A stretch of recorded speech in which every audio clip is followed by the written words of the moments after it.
नमस्कार दोस्तों, स्वागत है आपका आज के मुख्य समाचार में, जिसमें सबसे पहले और बड़ी खबर में आपको बताएंगे कि बिहार में आ चुका है सियासी भूचाल। बिहार में उठापटक के बीच लालू यादव और तेजस्वी यादव एक्टिव।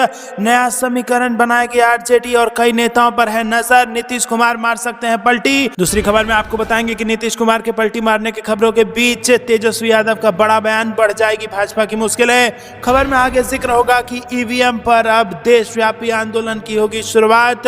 कांग्रेस नेता ने चुनाव आयोग को घेरा और कहा कि ईवीएम पर बहस का समय आ गया है, मतपत्रों से हो लोकसभा का चुनाव। इसी के साथ आगे आपको बताएंगे कि खड़गे ने पीएम मोदी को बताया आरएसएस की कठपुतली और भाजपा पर लगाया संविधान को विकृत करने का आरोप। और इसी के साथ आगे जिक्र होगा कि राहुल गांधी की दहाड़, अन्याय के खिलाफ संघर्ष में मजबूत ताकत बनकर उभरेगा इंडिया गठबंधन, दिया बड़ा बयान। दोस्तों, इसी प्रकार की तमाम बड़ी खबरें आपके लिए लेके आए हैं, लेकिन उससे पहले अगर आप भी खुल के इंडिया गठबंधन और राहुल गांधी का समर्थन करते हैं तो वीडियो को लाइक करके चैनल को सब्सक्राइब कीजिए और बेल आइकन दबाकर कमेंट में लिखिए जय हिंद। रुक करते हैं सबसे पहली और बड़ी खबर की तरफ। बिहार में उठापटक के बीच लालू यादव और तेजस्वी यादव एक्टिव। नया समीकरण बनाएगी आरजेडी और कई नेताओं पर है नजर। जी हां दोस्तों, आपको बता दें कि बिहार के मुख्यमंत्री नीतीश कुमार फिर से पलटी मारने के मूड में नजर आ रहे हैं और ऐसे में तमाम यहां पर सियासी उठापटक बिहार में शुरू हो चुका है। बिहार में जारी सियासी उठापटक के बीच सरकार बनाने के नए समीकरण की बात सामने आ रही है। बीजेपी नेता सुशील मोदी ने नीतीश कुमार के लिए भाजपा के दरवाजे खुल जाने का संकेत दिया है। उसके बाद आरजेडी सुप्रीमो लालू यादव और डिप्टी सीएम तेजस्वी यादव भी एक्टिव हो गए हैं। अटकलें लगाई जा रही हैं कि नीतीश कुमार की एनडीए में वापसी हो सकती है और इस बीच आरजेडी भी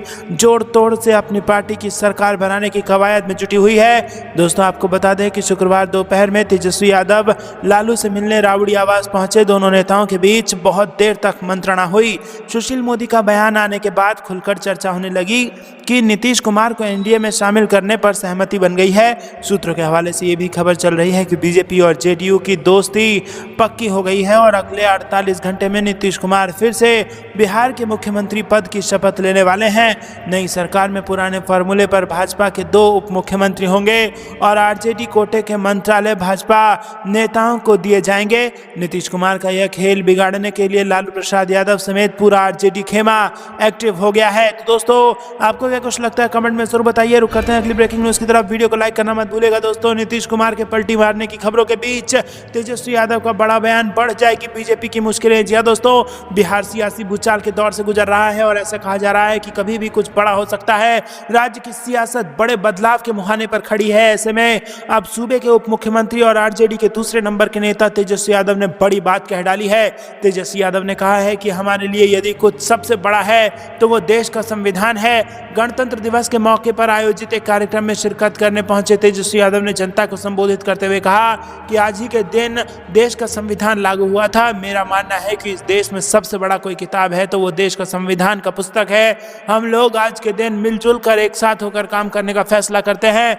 देश में जो गणतंत्र दिवस मनाया जा रहा है इसको भाईचारे के साथ मनाएं और खुशी खुशी मनाएं। दोस्तों, तेजस्वी यादव ने कहा कि मैं पहले भी कहता था कि देश का सबसे बड़ा दुश्मन अगर कोई है तो वो बेरोजगारी है। इसके लिए लगातार हमारी सरकार ने ऐतिहासिक कार्य किया है। लगभग 4.5 लाख से भी ज्यादा लोगों को नौकरियां दी गई है और इससे बड़ा काम आज तक देश के किसी भी राज्य के सरकार ने नहीं किया है। और ये सिलसिला रुका नहीं बल्कि आगे लगातार चलता रहा। हमने जो वादा किया है वो कर दिया है। इसका मतलब साफ है कि तेजस्वी यादव ये जान चुके हैं कि अब नीतीश कुमार उनके साथ नहीं है। इसीलिए हम तेजस्वी अपने पुराने वादे को जनता के बीच ले जा रहे हैं और ये कह रहे हैं कि उनका सरकार में आने के बाद सबसे बड़ा वादा था बेरोजगार को नौकरी देना, जिसको उन्होंने पूरा कर दिया है। तो दोस्तों, यहाँ पर आपको बता दें कि बेरोजगारी को लेकर सवाल उठाते हुए यहाँ पर 4.5 लाख से ज्यादा नौकरियां देने का दावा करते हुए तेजस्वी कुमार ने कहा है कि हम जिस काम के लिए सरकार में आए थे वो काम हमने कर दिया। तो कहीं ना कहीं यहाँ पर बीजेपी और जेडीयू दोनों को ही मिर्ची लग सकती है, क्योंकि जितने भी इस साल ये सरकार साथ में चली उसका क्रेडिट लेते नजर आए तेजस्वी यादव और कहीं ना कहीं एक तरीके से तैयार भी नजर आ रहे हैं कि अगर नीतीश कुमार पलटी मारने का प्रयास करते हैं तो यहाँ पर सरकार बनाने की बाकी जो समीकरण संभावनाएं हैं उसको तलाशते नजर आ रही है आरजेडी। और लालू यादव के भी बाहर रहने का फायदा तेजस्वी यादव को मिल सकता है। आपको क्या कुछ लगता है कमेंट में जरूर बताइए। वीडियो को लाइक करना मत भूलिएगा। रुक करते हैं अगली ब्रेकिंग न्यूज की तरफ। अब ईवीएम के खिलाफ होगा देशव्यापी आंदोलन। ईवीएम पर बहस का समय आ गया है, मतपत्रों से हो लोकसभा का चुनाव। कांग्रेस नेता ने चुनाव आयोग को भी घेरा। जी हाँ दोस्तों, कांग्रेस पार्टी ने एक बार फिर से मतपत्र के लिए चुनाव कराने की मांग की है। इंडियन ओवरसीज कांग्रेस के अध्यक्ष सैम पित्रोदा ने गुरुवार को कहा है कि लोकसभा चुनाव में मतपत्रों का इस्तेमाल किया जाना चाहिए। उन्होंने कहा है कि इस बात पर बहस करने का समय खत्म हो गया है कि ईवीएम को हैक किया जा सकता है या फिर नहीं। संवाददाता सम्मेलन को संबोधित करते हुए पित्रोदा ने कहा कि चुनाव आयोग ने ईवीएम और वीवीपैट के बारे में उठाए गए सवालों का जवाब नहीं दिया है। उन्होंने कहा है कि अब जल्द ही लोकसभा चुनाव होने वाले हैं, इसलिए उन मुद्दों पर चर्चा करने का समय चला गया है।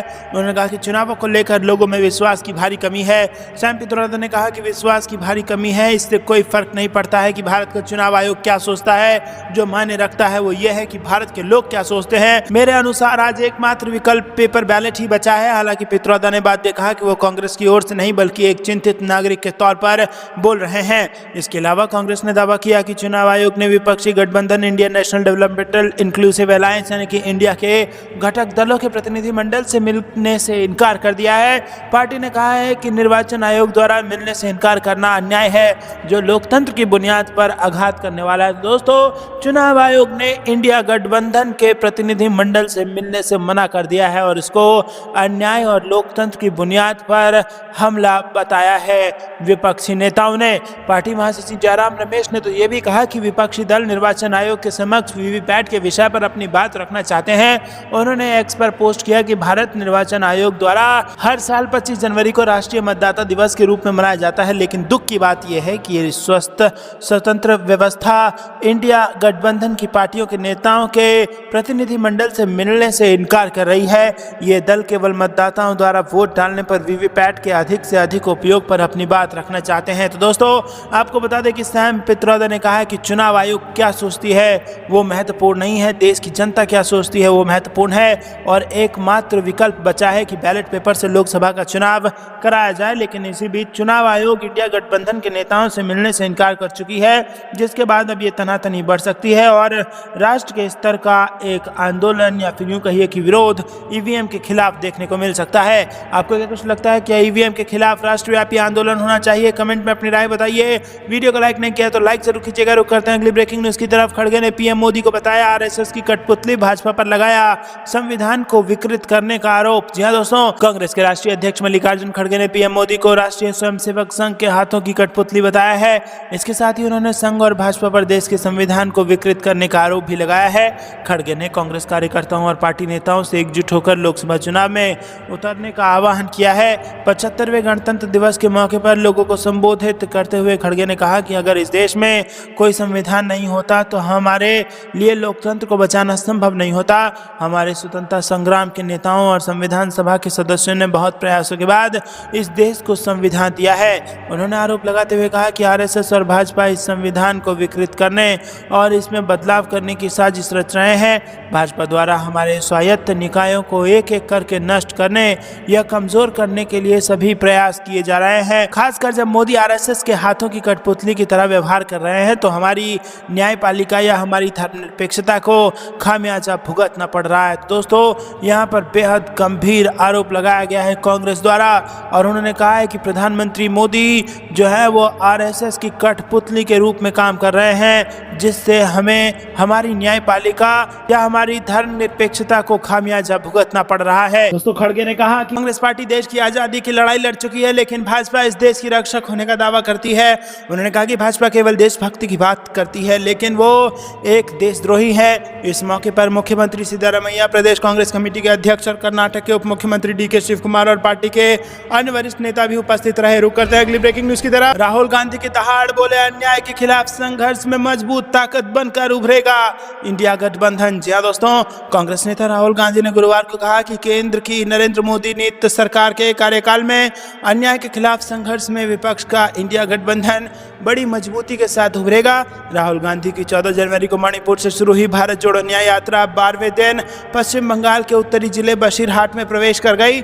यहां प्रदेश कांग्रेस अध्यक्ष अधीर रंजन चौधरी और अन्य नेताओं ने उनका स्वागत किया। इस मौके पर उन्होंने भाजपा से एकजुट होकर लड़ने की जरूरत पर बल दिया। इंडिया गठबंधन पूरे देश में अन्याय से लड़ने के लिए तैयार है। उन्होंने कहा कि गठबंधन के नेता किंचित मतभेदों को सौहार्दपूर्ण ढंग से सुलझा लेंगे और भाजपा शासन में अन्याय के खिलाफ संघर्ष में यह गठबंधन मजबूत ताकत बनकर उभरेगा।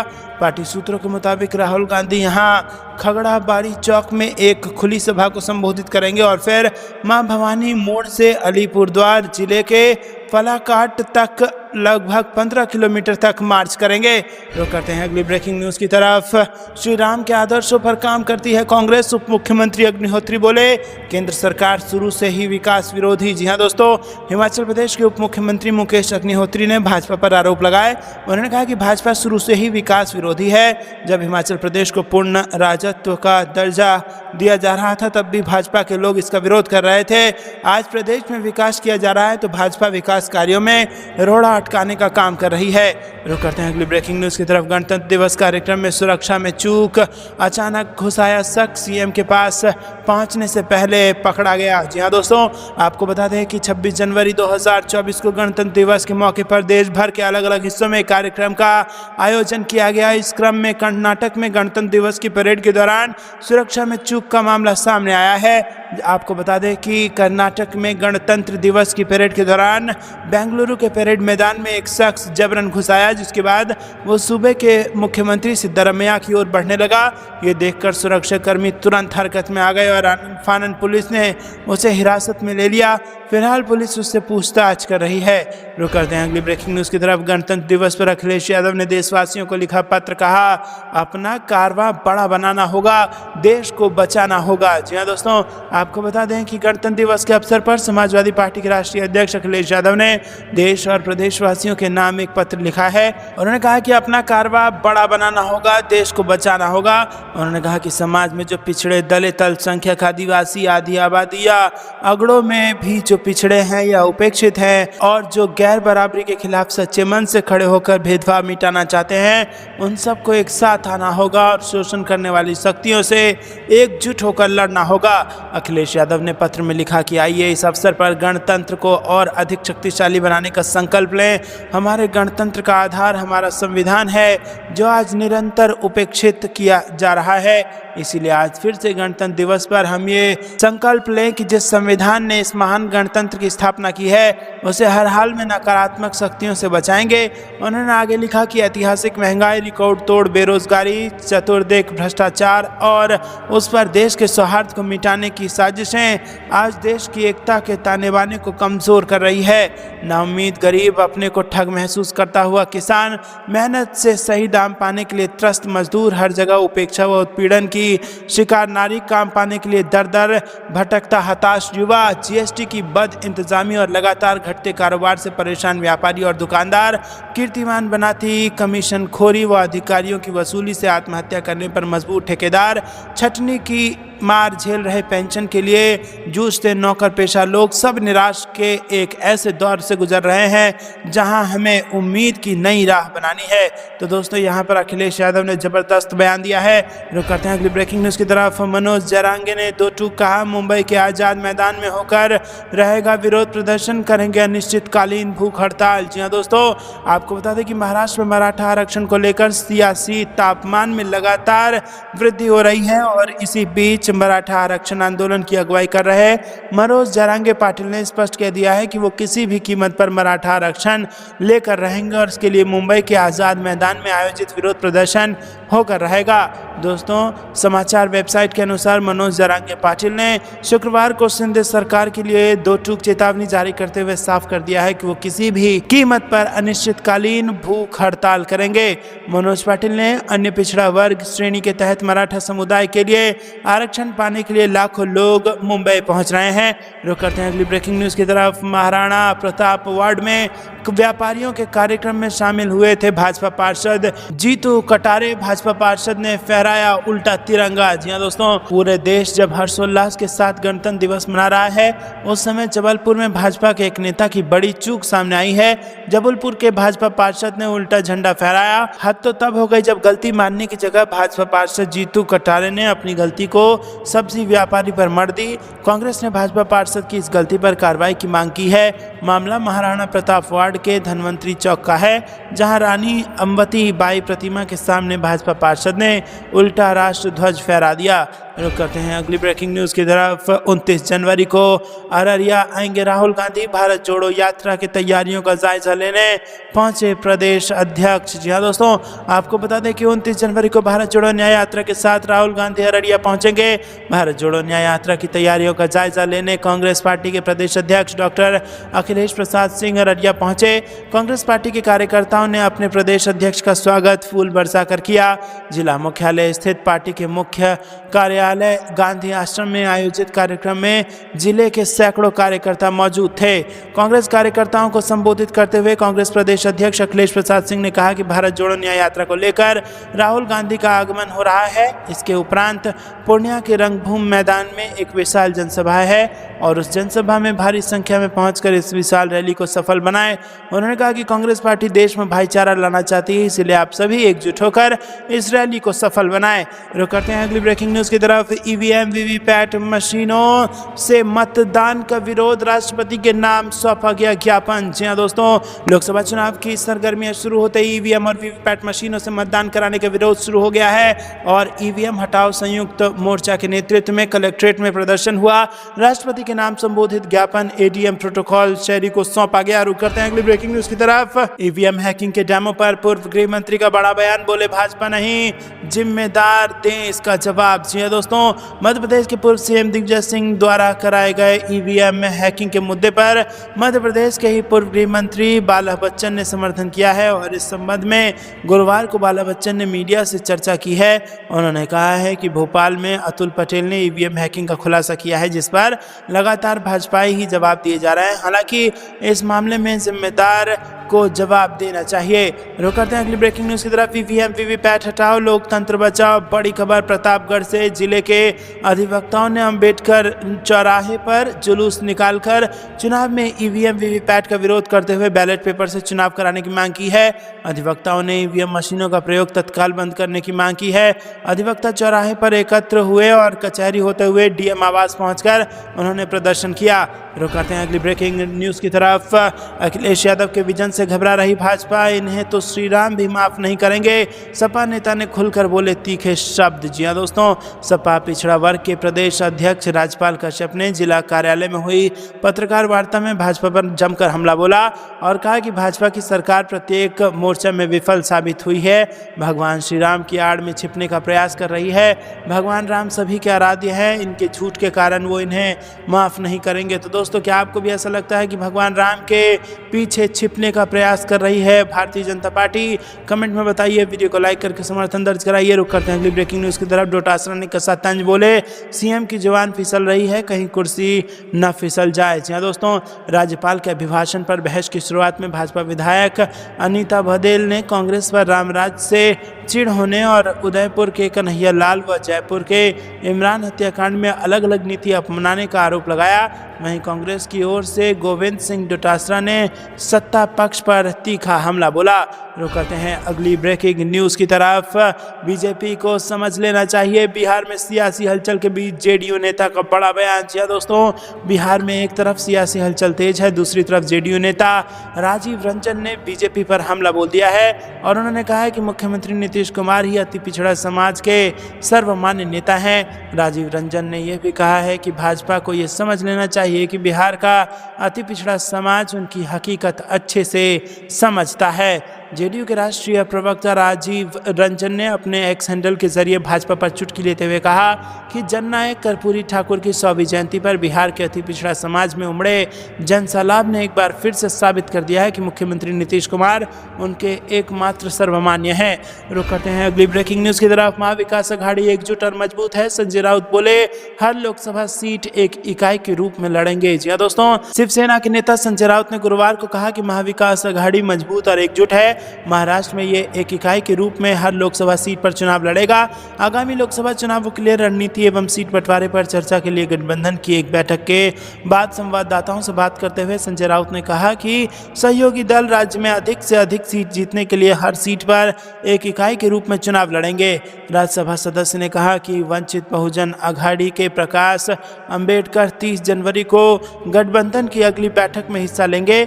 महाविकास अघाड़ी में उद्धव ठाकरे के नेतृत्व वाली राष्ट्रवादी, शिवसेना, कांग्रेस और एनसीपी का शरद पवार के नेतृत्व वाला गुट शामिल है। राउत ने कहा कि हमने अंबेडकर को आज औपचारिक न्योता भेजा और उनसे फ़ोन पर बात की। दिल्ली के नेताओं ने भी उनसे बात की और वो संतुष्ट हैं। महाविकास अघाड़ी की बैठक में प्रदेश कांग्रेस प्रमुख नाना पटोले, पार्टी के नेता बाला साहेब थोराट और अशोक चौहान, एनसीपी के जयंत पाटिल एवं जितेंद्र आव्हाड और शिवसेना के संजय राउत और विनायक राउत शामिल हुए। तो दोस्तों, ये थी दिन भर की सारी जरूरी और बड़ी खबरें। अंत तक बने रहने के लिए बहुत बहुत धन्यवाद। जाने से पहले वीडियो को लाइक करके चैनल को सब्सक्राइब कीजिए और बेल आइकन दबाकर कमेंट में लिखिए जय हिंद। अभी के लिए इतना ही। जय हिंद, जय भारत।